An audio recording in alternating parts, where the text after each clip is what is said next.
Climate change. Lesson 1. The greed of the mighty rivers. The greed মানে লোভ, এটা noun. The greed of the mighty rivers. পরাক্রমশালী নদীদের লোভ, এটাই প্রকাশ করছে। Read the following text and answer the question. অর্থাৎ এই টেক্সটটা পড়ার পরে আমাদের কিছু প্রশ্নের উত্তর করতে হবে। Meherjan lives in Islam on the Shirazganj Town Protection Embankment.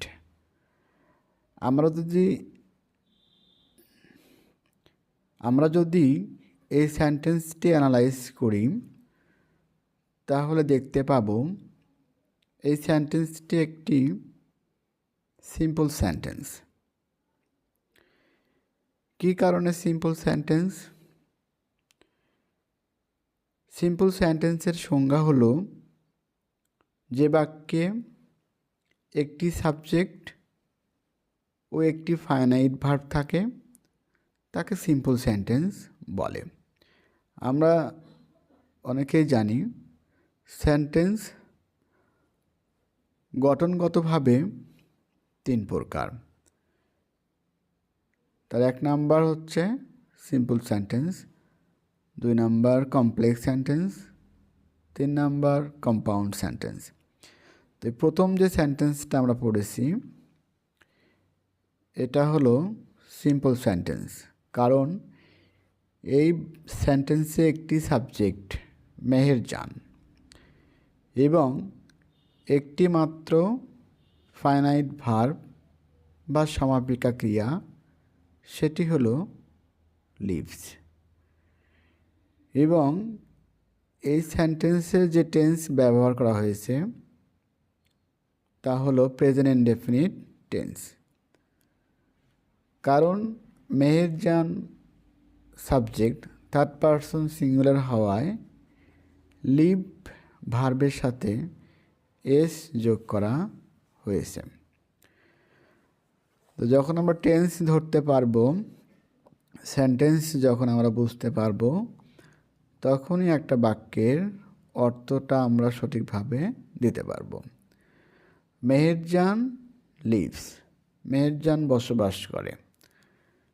In ইসলাম, ইসলাম মানে বস্তি।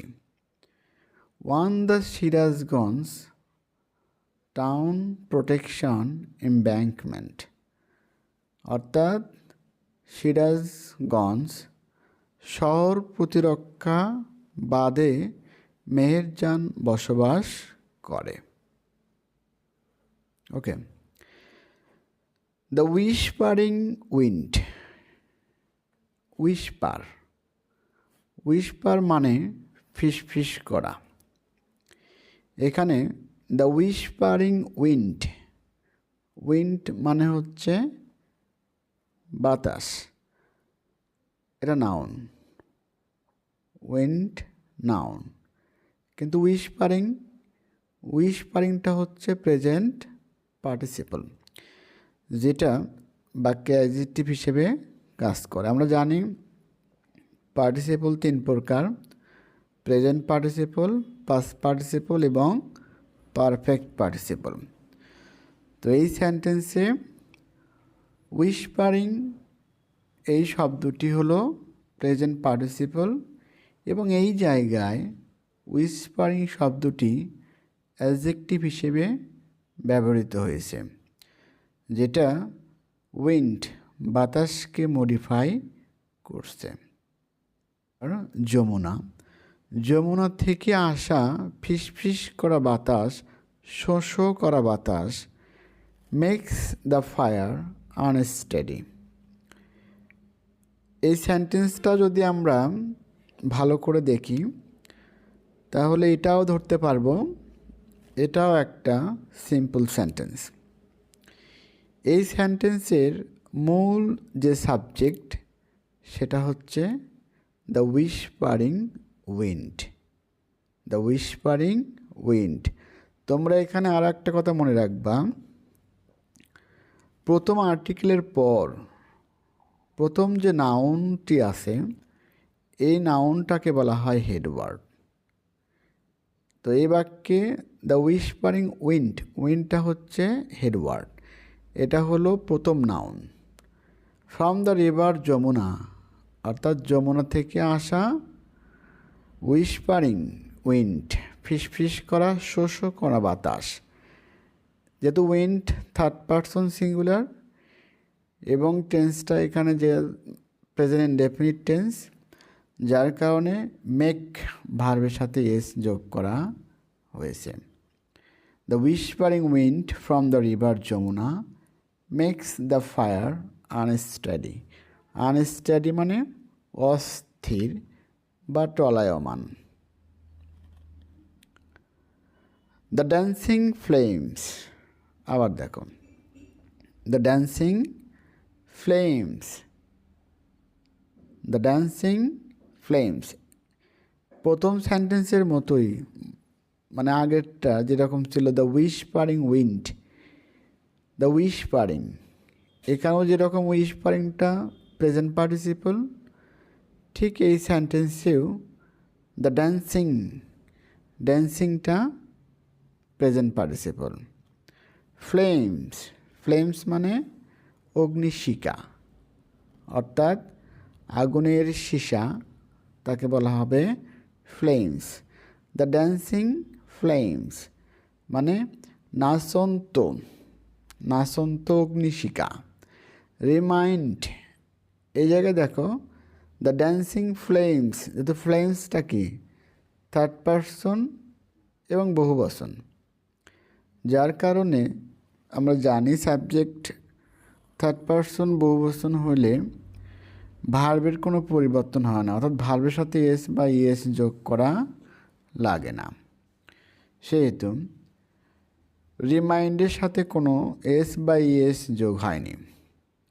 এই সেন্টেন্সটাও তোমার simple sentence. The dancing flames remind Meherjaan. Remind মানে মনে করিয়ে দেওয়া, অর্থাৎ কাউকে কোনো কিছু মনে করে দেয়া। The dancing flames remind Meherjaan, এই নাচন্ত অগ্নিশিখা মেহেরজানকে মনে করে দেয়। Of the turmoil in her life. Turmoil মানে টাল মাতাল, টাল মাতাল, তার জীবনের যে টালমাটাল, এগুলোই এই নাচন্ত অগ্নিশিখা মেহেরজানকে স্মরণ করে দেয়। আমরা এখানে তিনটা সেন্টেন্স পড়েছি অলরেডি, এবং তিনটা সেন্টেন্সই তোমার simple sentence. Okay, not long ago, বেশি দিন আগের কথা নয়। মেহেরজান হ্যাড এভরিথিং, মেহেরজানের সব কিছুই ছিল। হ্যাড এভরিথিং তার মানে পাস্ট ইনডেফিনিট টেন্স, অতীতকালে চলে গেছে। Not long ago Meherjaan had everything, তার কি কি ছিল? এ family, arable land and cattle, তার পরিবার ছিল, চাষযোগ্য জমি ছিল এবং গবাদি পশু ছিল। তার মানে এই সেন্টেন্সটাও ছিল simple sentence. The erosion of the Jamuna, the erosion of the Jamuna, erosion মানে ভাঙন, অফ দ্য যমুনা, যমুনার ভাঙন। গ্রাজুয়ালি কনজিউমড, গ্রাজুয়ালি মানে ক্রমান্বয়ে। তা বলছে যে the erosion of the Jamuna gradually consumed all her land property. Consumed, ভালো করে লক্ষ্য করো, consumed ভার্বের 2 নাম্বার ফর্ম, 3 নাম্বারও তাই, consumed অর্থাৎ past indefinite tense। এবং এটাও একটা সিম্পল সেন্টেন্স। এই বাক্যে বা এই সেন্টেন্সে মূল যে সাবজেক্টটা, the erosion of the Jamuna gradually consumed all her land property, অর্থাৎ যমুনার ভাঙন ক্রমান্বয়ে তার সকল সয় সম্পত্তি কনজিউমড করে, ক্ষয়প্রাপ্ত করে বা খেয়ে ফেলে। It finally, it the Jamuna, হ্যাঁ, ইট ফাইনালি ক্লেইমড মানে দাবি করা। It finally claimed her only shelter during the last monsoon, অর্থাৎ এই সেন্টেন্সটাও তোমার সিম্পল সেন্টেন্স। এখানে মূল সাবজেক্টটা হচ্ছে ইট এবং ফাইনাইট ভার্ব হলো claimed. It finally claimed her only shelter during the last monsoon, অর্থাৎ গত বর্ষাকালে এটা তার একমাত্র যে ঘর ছিল, আশ্রয়স্থল ছিল, সেটাও খেয়ে ফেলে, দাবি করে। It took the river only a day to devour Meher's house, trees, vegetable garden and the bamboo bush, অর্থাৎ মেহেরজানের যা ছিল, house, trees, vegetable garden and the bamboo bush, বাঁশঝাড়, যাবতীয় যা কিছু ছিল সব কিছুই এই যমুনা একদিনেই খেয়ে ফেলে। ইট টুক, এটা নিয়েছিল, টেক মানে নেওয়া, টুক মানে নিয়েছিল, past tense. It took the river only a day to devour, মানে ডিভার মানে গ্রাস করা, গ্রাসে খাওয়া, অর্থাৎ মেহেরজানের যাবতীয় যা কিছু ছিল সেটা এই নদী খেতে সময় নিয়েছিল মাত্র একদিন। She had a happy family, past indefinite tense. She had past form. She had a happy family once. একদা তার একটি সুখী পরিবার ছিল। Over the years, she lost her husband and her family to disease that cruel hunger and poverty brought to the family, অর্থাৎ বছর জুড়ে সে তার স্বামী এবং পরিবারের সবাইকে রোগের কাছে হারিয়ে ফেলেছিল, যা তার পরিবারে দারিদ্রতা এবং ক্ষুধা আনয়ন করেছিল। Now she is the only one, গল্পটা আবার বর্তমানে চলে এসেছে। She is only, present indefinite tense. Now she is the only one left, বর্তমানে সে শুধু একাই আছে। To live on, live on মানে খেয়ে বাসা, live on with the loss and the pain, অর্থাৎ এই যে দুঃখ কষ্ট সব কিছু নিয়ে বা সব কিছু সহ্য করার মতো একজনই আছে, সে হলো Meherjan. The greedy Jamuna has shattered her dreams and happiness. The greedy Jamuna has shattered, present perfect tense, has shattered. এই শ্যাটার মানে টুকরো টুকরো করা, অর্থাৎ the greedy Jamuna has shattered her dreams and happiness. এই লোভী যমুনা তার স্বপ্নগুলোকে, তার সুখগুলোকে টুকরো টুকরো করে দিয়েছে। There are thousand others waiting to share the same fate like Meherjan. Present continuous tense. There are thousand others. There are thousand others waiting to share the same fate like Meherjaan. অর্থাৎ মেহেরজানের মতো আরও অনেকেই আছে যারা মেহেরজানের মতো ভাগ্য বর্ণনা করতে বা ভাগাভাগি করতে অপেক্ষা করছে। Bangladesh is a land of rivers. Bangladesh হচ্ছে একটা নদীমাতৃক দেশ। সাম অফ হুজ ব্যাঙ্কস, যে নদীগুলোর অনেক তীর, overflow or Erode during monsoon, অর্থাৎ বর্ষাকালে যে নদীগুলোর তীরবর্তী এলাকা প্লাবিত হয়ে যায়, ডুবে যায়। Erosion is a harsh reality for the people living along the river banks, অর্থাৎ এই যে নদী ভাঙন, এই নদী ভাঙনটা এটা একমাত্র নদী তীরবর্তী লোকদের কাছেই একটা কর্কশ বাস্তবতা, কঠোর বাস্তবতা, যেটা অন্য কেউ বুঝতে পারবে না। During is monsoon many more villages are threatened by the mighty rivers like the Jamuna, the Padma and the মেঘনা, অর্থাৎ ডিউরিং ইজ মনসুন, প্রত্যেক বর্ষাকালে many more villages are threatened by the mighty rivers like the Jamuna, the Podda and the Meghna.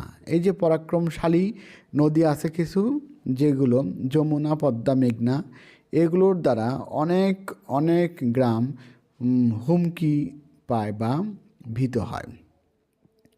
It is estimated that, অনুমান করা হয় যে river erosion makes at least 1 lakh people homeless every year in Bangladesh, অর্থাৎ আনুমানিক 1 লক্ষ মানুষ প্রত্যেক বছর বাংলাদেশে গৃহহীন হয়ে পড়ে নদী ভাঙনের কারণে।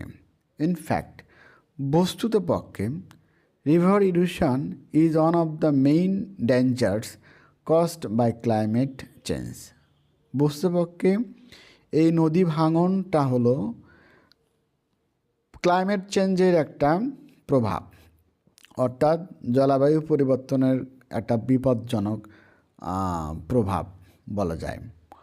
If we can not take prompt action to adapt to climate change, অর্থাৎ আমরা যদি এই জলবায়ু পরিবর্তনের সাথে খাপ খাওয়ার জন্য দ্রুত পদক্ষেপ না গ্রহণ করি, if we can not take, আমরা যদি না গ্রহণ করতে পারি prompt action to adapt to climate change, যদি আমরা এই রকম জলবায়ু পরিবর্তনের সাথে খাপ খেয়ে ওঠার জন্য দ্রুত পদক্ষেপ গ্রহণ করতে না পারি, there will be thousands of more Meherjan's in our towns and villages every year, তাহলে এরকম হাজার হাজার মেহেরজান আমাদের নগর বন্দর অর্থাৎ শহর ও গ্রামে সৃষ্টি হবে, দেখা যাবে। তো পুরো প্যাসেজটা পড়ার পরে আমরা নিচের কোশ্চেনগুলো অ্যান্সার করব।